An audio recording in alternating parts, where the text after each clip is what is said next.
All right, guys, welcome to another Do As We Do Live, where we know being unprepared is a caregiver's worst enemy. We believe starting a family conversation early, consulting with the right professionals, and creating a plan is the best way for caregivers and their loved ones to thrive. We are on a mission to break the chain of the unprepared caregiver cycle because we remind you it's not about if they die, it's about if they live. I am your host today. My name is Brian Crawford. I'm joined by my co hosts tonight, Sam Gaines. Say hi, Sam. Hey everyone. We are live on the Do As We Do Facebook and YouTube channels. Thank you for joining us tonight. As always, our goal is to bring you a ton of value every week. We are working on more incredible guests and even more value. As always, please ask questions and comment. It really helps us know what's important to you. And then, like, subscribe, and follow us. And lastly, this is the only thing that we absolutely need you to do. Everybody knows somebody that's going through something. And if you know someone that will find value from today's show, please tag them. And speaking of show value, Sam, I think today's topic is an important one for us because, in many cases, it represents the event that could cause a caregiver or could cause someone to become a caregiver suddenly. And as our message usually goes, this is what we are trying to have our followers, really everyone, to be prepared for. In any case, tonight's show topic is how to prepare for life at home after an unexpected hospital visit. Sam, we have a very special guest here tonight behind the curtain to talk about just that. Her name is Kelsey Bigham. We will bring her on and properly introduce her in a second. I'm really looking forward to the conversation. I think her Yeah, me too. expertise and the points that she's going to cover will help us do a couple things.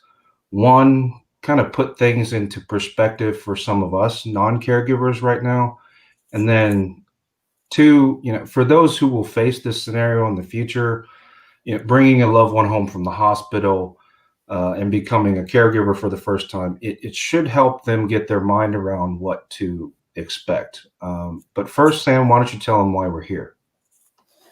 Yeah, so remember that our definition of a caregiver is someone who regularly assists a loved one with their daily activities because of old age or disability, disease, or mental disorder. According to the National Alliance of Caregiving and AARP, each day over 43.5 million people are providing care for a loved one. And by and large, they are completely unpaid. Almost every single one of them are unpaid for the work that they do. The problem is that in many cases, caregivers are untrained, unpaid, unprepared, and uncertain. This life phase may also come about unexpectedly, and they may even be called to give care from a distance. So you can still, even though you may not be living in the same city or same area as your loved one you're taking care of, there are a lot of people like Kimberly, part of our foundation, that do that remotely for someone that relies on her care every single day. All this combined can be challenging and overwhelming to a caregiver at any stage. And guys, this is exactly why we launched the Do As We Do Foundation, because we believe that caregivers and their loved ones both, they deserve to be happy and they deserve to live confidently. Our mission is to provide valuable content and guidance to help our caregivers become better prepared. Today is going to be a great example of that. We are going to and working on building a support community to empower caregivers to find the resources they need and also grow a monetary fund to provide financial assistance for those caregivers in need. Sam, why don't you go ahead and tell us more about that fund? So, like Brian said, when we launched the foundation, we also launched the Caregivers Relief Fund. Every single dollar that is donated to that fund goes to help a caregiver in need, especially those that are at risk of losing housing right now. Many of them work jobs that are in the service industry because they need a very specific schedule to be able to take care of their loved one. And a lot of the jobs, those jobs are no longer, they've gone, or at least there's far less of them. So a lot of these people have been laid off. It's challenging for them to find jobs that they can do that match the demands that their caregiving requires. As of today, we've raised just under $4,000. I encourage you to please go to our website and donate. Any small amount helps. Just $10 can be a huge thing. Think if just you and several friends gave $10, it can help someone get over the finish line with their rent or help them pay a utility bill or for medication that they may need. You can do that at doaswedo.org. Also, if you know someone, if you are someone that's providing care, if you're a caregiver and you are in need right now, please also go to doaswedo.org. If you know someone that is in this situation, please send them to our website. You can apply there through our partner with Approved Shield, our sponsor. We have an application process where you can simply apply for assistance. So I encourage you to do that. And again, please donate any amount you can. It would be a huge help to the heroes out there that are caregivers. Are we ready for our conversation? Yeah, sorry. Yeah, with that, I'll toss it over to you, Brian, and let's get the conversation started. Perfect. And I'll bring on our guest. Sam, we talked about our mission to help our unprepared caregivers, and our guest today truly does help both patients and caregivers too, but from a professional standpoint. And unlike us, she is highly educated, highly trained, certified to do so as an occupational therapist in acute care. She specializes in home modifications and home safety with the goal of, keeping people at home to receive care. She is unbelievably intelligent. She has a huge heart and she works incredibly hard at what she does. Her name today is Kelsey Bigham. By the way, Sam, she's getting married next week, if you didn't know that. Wow. Very excited. Congratulations. Thank you. Finally. Yeah. Kelsey, welcome to the show. Thank you guys so much for being here. We really appreciate it.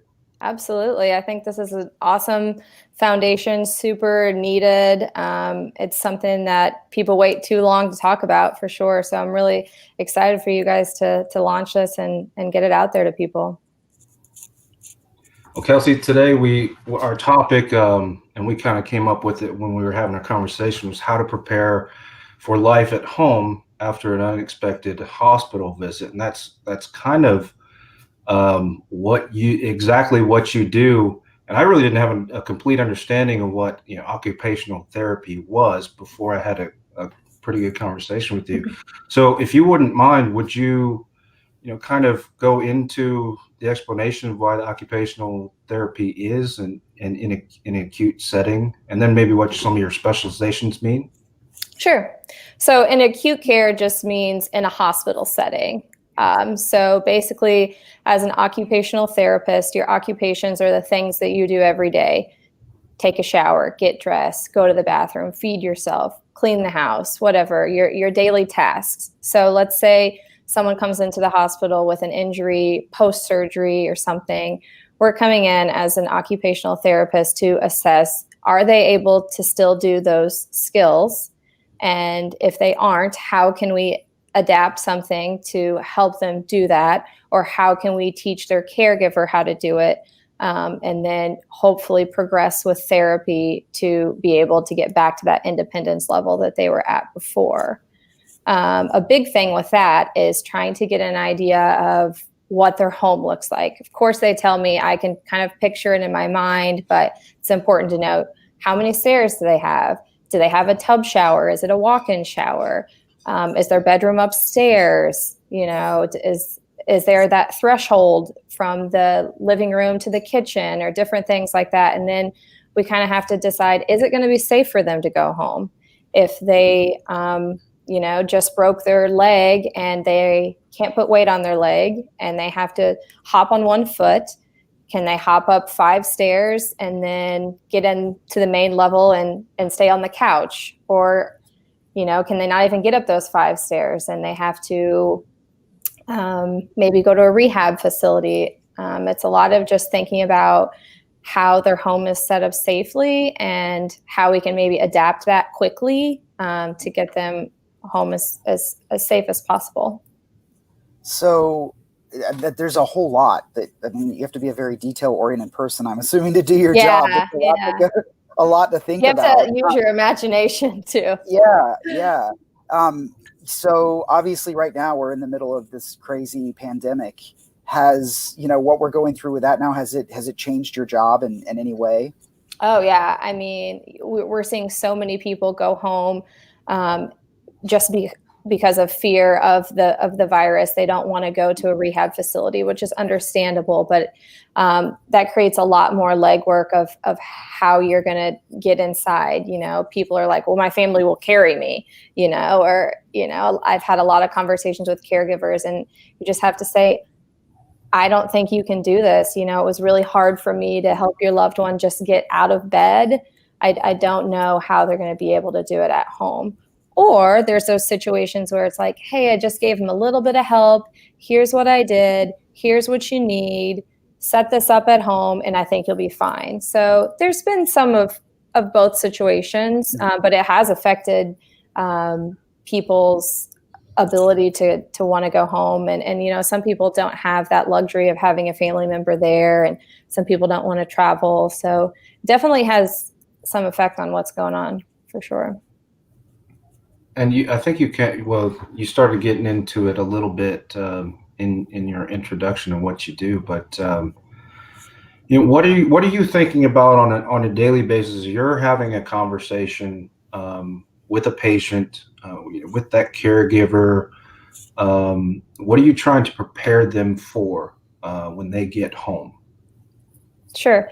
So a big thing I like to think about is how long have they been in the hospital? Because research shows that for every day you're in the hospital laying in the bed, it sets you back 3 days. So, they could have a pretty big setback there. If it's only been a couple days, they've been working with therapy, they've been up moving, then that's a little bit different. But we basically like to tell the family members, how much physical assistance we gave them. And then once they're up moving, does the caregiver need to be right there because of their balance, or is it okay to, leave them in the shower to do their thing and then just help them get out? So it's really trying to figure out how much physical assistance they might need at home. And that kind of helps us determine if it's going to be safe, for them to be there. So so obviously you start working with them, in the hospital setting. Do you also actually go to their homes, or are there other occupational therapists? Yeah. So there are home health occupational therapists, and that's a field that I've done before. And that's great because you get to actually see the home, and you can say, hey, have you seen a tub transfer bench? It will help you get into the shower. Hey, have you heard of a couch cane? That's going to help you get up from your sunken in couch. So just having someone in the actual environment to see. But again, kind of going back to the pandemic, a lot of people are unsure about that. So as much information that we can give them while they're in the hospital, kind of the better. Yeah, that absolutely makes sense. What kind of things should we be thinking about? Like, even if we're not in the scenario where we're bringing someone home and having to give care to them, like right in the near future, like, should we be doing kind of an analyzation of our homes and just looking around and trying to figure out if something happens, we're going to need to do these things? Like, do you walk people through that? Totally. I think that is super important. Even someone who is maybe a little bit younger and is just going to have a joint replacement, like a hip or knee replacement, they still need to modify their home a little bit. So it's even, to the point of before you even need that joint replacement, it's thinking about, maybe it's time that we move to a ranch style house. Or maybe it's time that our bedroom's on the first floor. How does that look? What does that look like? Or, we've had this really old big tub forever. Maybe we should think about getting a bench in there, or just completely changing the tub to a walk-in shower with a seat. There's a lot of modifications that can still look cosmetically nice. And it would just be kind of that preventative side, in the case that something might happen, you already have that ready. I mean, they even have toilet paper rolls that are actually grab bars. They just go a little bit longer. So you have something to, help you get up off the toilet, but cosmetically, it just looks like a toilet paper roll. So there's a lot of stuff out there to kind of, people can prepare their house before anything even happens. I think people don't really think about those things. I know when I was younger, I had older relatives, my grandparents, my great aunt, that ended up living with us at some stage before the end of their life. And, when the first one had to move in, they needed a wheelchair. They were leaving the hospital. We did not have a ramp. We had no idea how we were going to get a ramp, because of the way the house was laid out.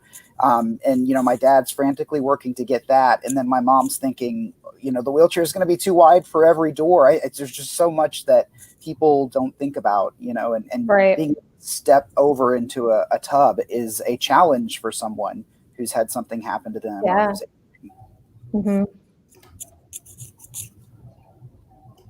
Kelsey, we had a really good conversation earlier this week, and you'd kind of boiled down some of the, I guess it was kind of a top list of things that, caregivers and patients don't necessarily think about, but are very important aspects of what they need to be doing when they get home, what they need to be thinking about.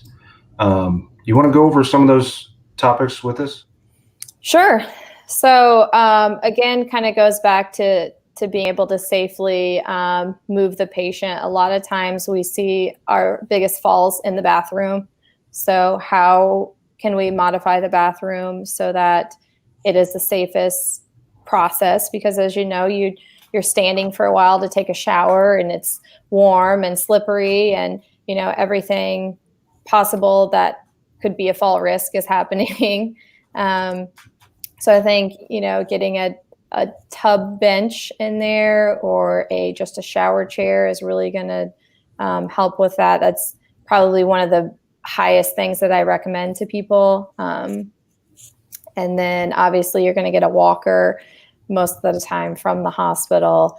Another big thing I like to tell people about is what's called a gait belt. And it simply just a belt that goes around the patient. Some people wear it all day, and it just gives that caregiver and something to hold on to, kind of a security for them. But also, if the patient maybe loses their balance or is a little tired and can't get up from the dining room chair, you kind of have something to give them a boost, as opposed to pulling on their arms or something like that. And then should the patient really need a boost, that allows the caregiver to hold on to both sides and truly help them stand so they're not hurting themselves too, because you have to think about, their bodies as well.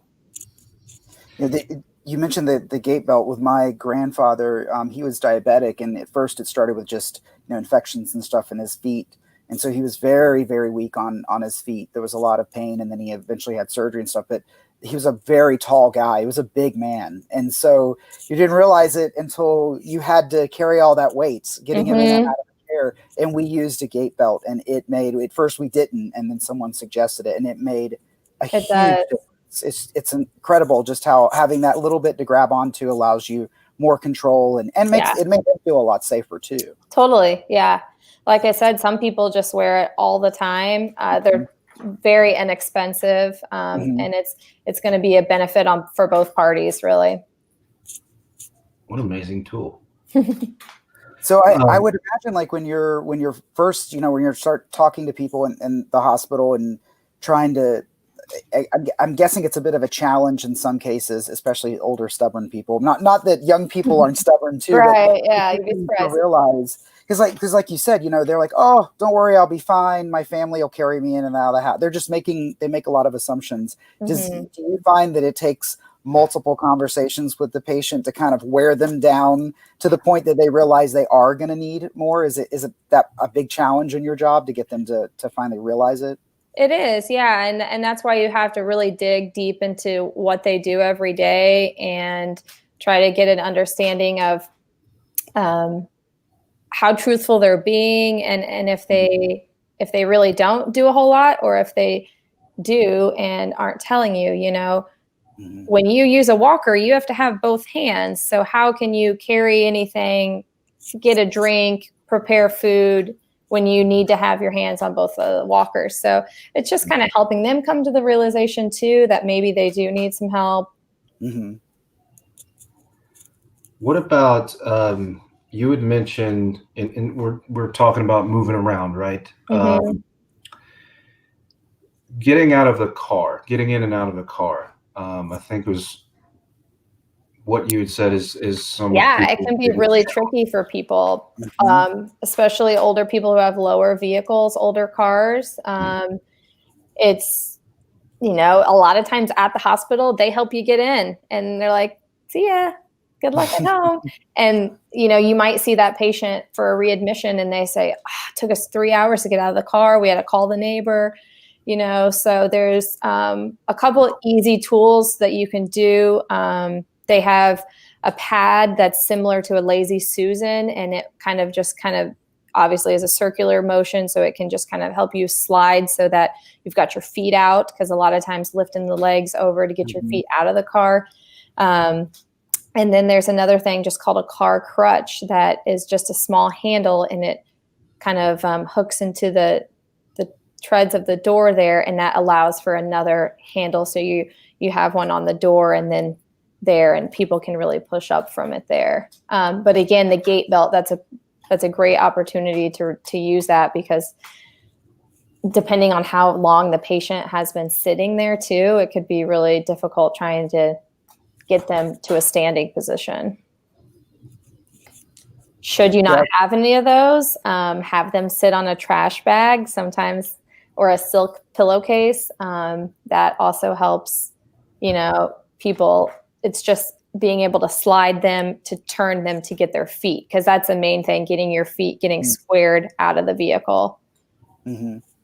Yeah, I again, growing up with older folks that had ailments in the end, I remember it was a challenge, especially with my grandmother. She developed Alzheimer's, and part of her thing is she'd just forget that she was getting in the car, or she thinks she was already in it and she was standing up. So we had to help her quite a bit. And, getting out, like, it was just such a little hump to get your foot over, but it was so hard for her to do it. And they're just so frail that you have to be careful and help do it. Yank them out of the car. So again, where the gait belt comes in really handy for those individuals that are thin. Do you find it, in some cases like that with a person who has some type of, neurological or cognitive issue, where the patient themselves, they can't really work with you very much? Do you find that you have to develop a much stronger relationship with the caregiver and giving them instructions and working less with the actual patient? I actually did that last week. We were able to have a caregiver come in for a patient with dementia, and I basically had her do everything just so I could say, hey, safely, the caregiver is able to do everything to keep the patient safe. And I was just kind of there talking her through it, but she was able to do it all. So, and then go ahead. Do you have to kind of train them on, their medications and diet and things like that as well? Yeah. So obviously, if this is a new, unexpected thing, most likely you're going to have new medications, and you're going to need someone to be double checking those to make sure you're taking them at the right time. Maybe you need to implement a pill box or a medication management system.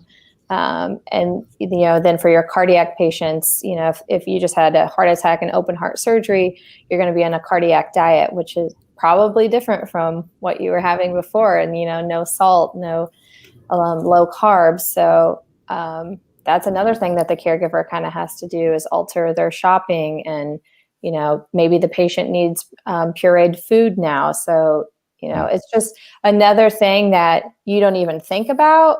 And then you get home, you're like, oh, food. I have to now spend hours either making different recipes or buying pureed food or pureeing food yourself, so there's so many layers to it that people just don't think about. There are, yeah. Especially if you don't have someone that's already living with you or next to you. Like, fortunately, my family's case, we lived right next door to my grandparents, so it wasn't a big deal to help them. But if you live across town and you've got a family and you're busy with your own kids, and you just go to see, grandma, once a week or once a month, now you need somebody there all the time in some cases. People just don't think about how much goes into it. Right.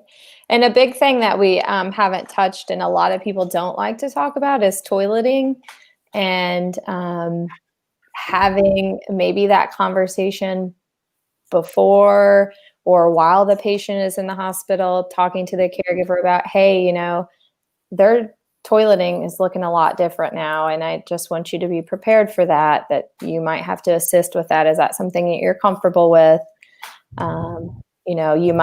The patient might not be able to walk for a couple weeks and they have to use a bedside toilet, and that's a whole nother thing to kind of tackle, that if it's unexpected is often uncomfortable. Yeah, it can be a shock. I went through that, having to help someone in the bathroom, and also with the bedside toilet as well. Like at first you're like, wow, I'm really doing this. It's something that you have to get over very quickly. Yeah, definitely.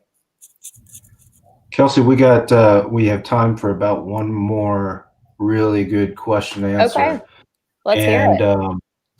I think what we came down to is that we want to know what some of the fancy tools and tricks and kind of the equipment stuff that a patient or a caregiver might need, or a home modification that can be made that's not going to cost an arm and a leg. Yeah. So a lot of times insurance is going to cover a walker and a bedside commode. Other than that, that's all you get. You can put the bedside commode into the shower and use that as a shower chair if you're in a real pickle.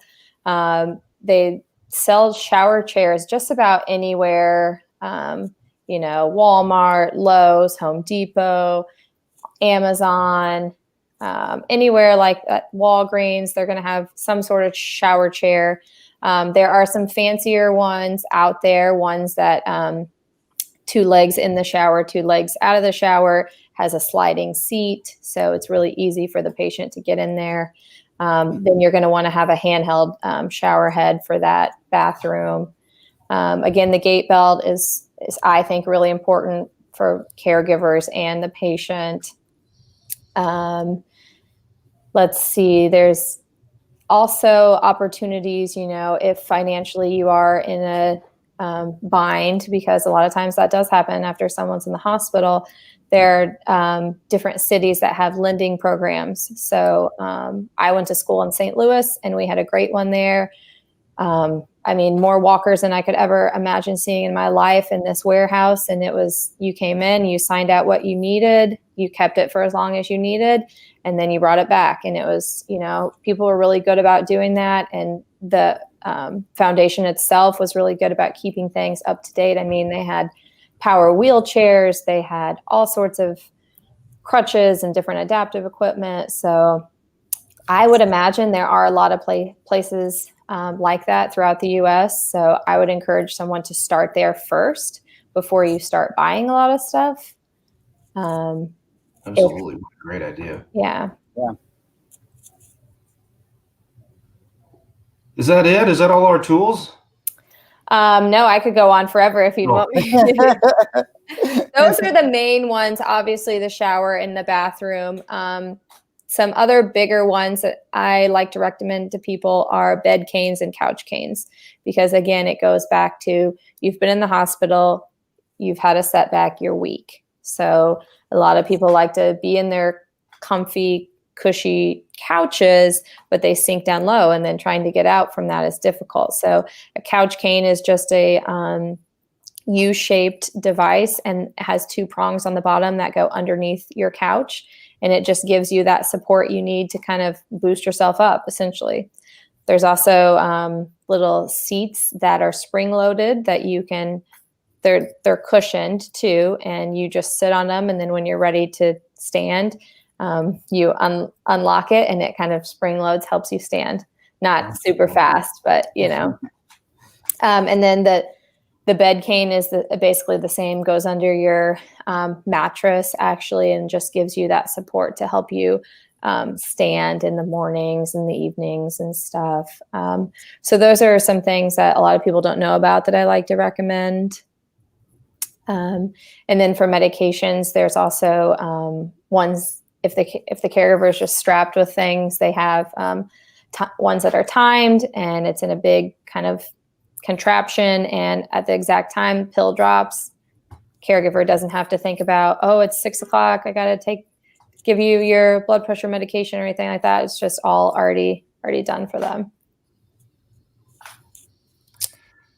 Kelsey, it was really awesome talking to you tonight. Yeah, of course. Thanks for having me.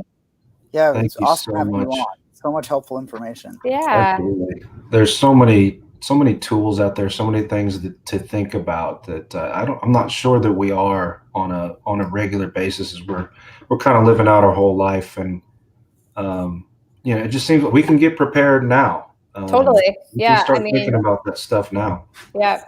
No age is too soon, really.